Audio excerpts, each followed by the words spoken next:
sure you've heard tennis coaches and friends you're playing with say to you, swing low to high, keep swinging low to high. Now, that's great advice, but it's actually only half the story. So if you think about the swing path, and that's a low to high swing path, right? The racket's traveling up like that. The other half of the story is the racket face angle. So, well, it's hard to do with that stick, let me just see. So, if you swing up with a racket face angle that's perpendicular to your swing path, you'll hit with loads of power, but absolutely no spin. But if you swing up with a racket face that's completely parallel to your swing path, you'll have loads of spin, but absolutely no power. So the trick in tennis is to find the optimum relationship between the swing path and your racket face angle.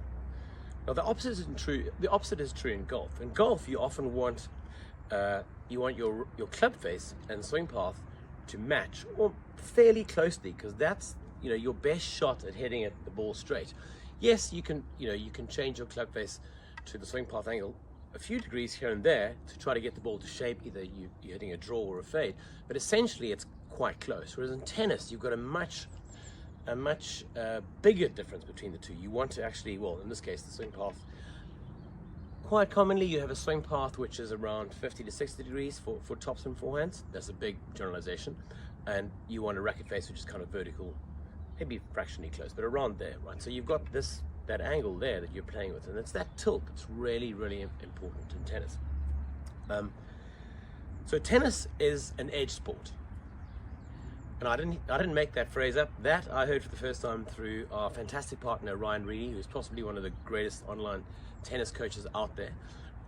Ryan said tennis is an edge sport. And he was talking about, I think, the serve at the time. And I think he was explaining how, when you serve, you pronate, you come up on edge and then you twist the racket for impact. But the same is true of the ground strokes. You need that leading edge. And the reason for that is because that's how you create spin. And spin is the most fun. Hitting the ball with spin is the most fun you can have on the tennis court. And it's not just because it's fun, it's because the fun comes from the fact that you're keeping the ball in the court. Because spin is how you control the ball. And that tilt is what helps you create spin. And that tilt, in this case, creates topspin. But let's say you're swinging like that, the path down for slice. Again, that instead of perpendicular, that ball will go down. If you've got the angle like that, you can create slice. Now today I'm going to focus a bit more on topspin because it's a bit easier, and I'll explain why in a moment. But really, this tilt is the way you generate topspin in tennis, and it means that you can swing with absolute freedom, and that's the most wonderful feeling you can have in a tennis court. You can swing hard and fast, knowing that you can be able to shape the ball to come back into the court. It's going to dip down because it's acting. The thing about topspin is it's acting in the same direction as gravity. So the two compounds bring the ball into the court. Whereas slice, you create a spin which forces the ball to stay flat and lift, and that's acting against gravity. It's a bit harder. But with topspin, there's a lot more going for it, and luckily for us, it is 90% of the game of tennis, right? Of the shot, the shots are played at topspin. Now, I'm sort of exaggerating by saying, let's focus on. I'll try and put that through there.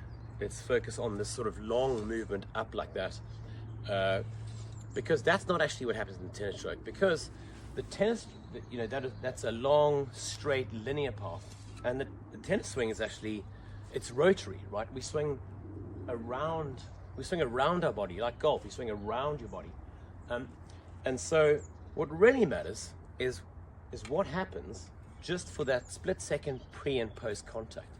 So we're really focusing on keeping that relationship between the tilt and the swing path consistent, just for that moment before contact, and just after. What happens before, what happens after isn't actually that important. That's why, with tennis players, you'll see their takebacks and the start of their swing, and their follows through vary considerably, but the real common thread is this little bit during contact, and that's what we're going to focus on. So what else did I want to say?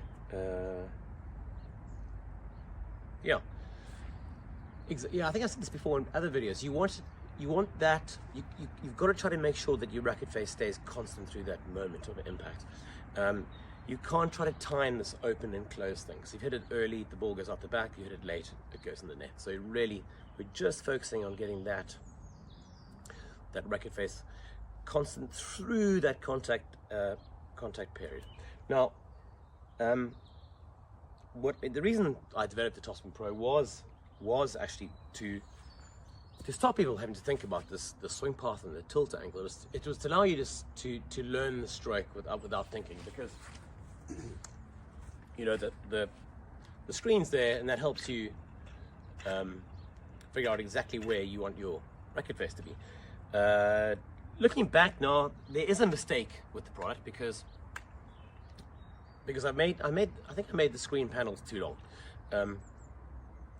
Because they kind of force people to have a swing path that goes all the way up that way. And really what the screen panels were there for to try to help people think about their the tilt, just to encourage them to have the tilt, which is roughly parallel through the contact phase and not the whole swing path. So in an ideal world, the TopspinPro would actually recede as you hit it.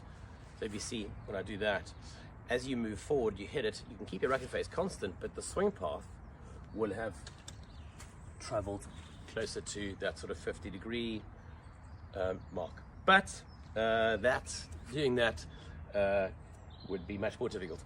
But this video is not about the TopspinPro, it's more about just the excitement of discovering that relationship between the swing path and the racket face angle, because that's fundamentally all that matters when you're learning to hit the spin. And so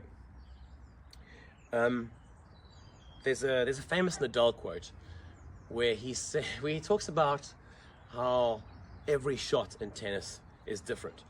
And while that quote is absolutely true, it's absolutely unhelpful, because with a sport like ours, which is so difficult to learn, what we're desperately trying to do is create a simple, repeatable swing that we can use time and time again and rely on and know that it will deliver the same consistent results, keep the ball in play, give us rallies, allow us to have the most fun we can possibly have on court.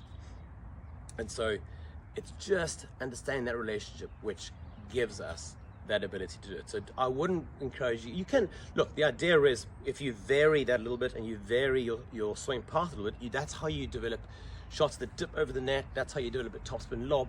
So that variety is there, but the fundamental mechanics that you just want to get the feel of is that racket face angle just slightly vertical or slightly closed, and the swing path which is more around 50 to 60 degrees, and keeping that relationship.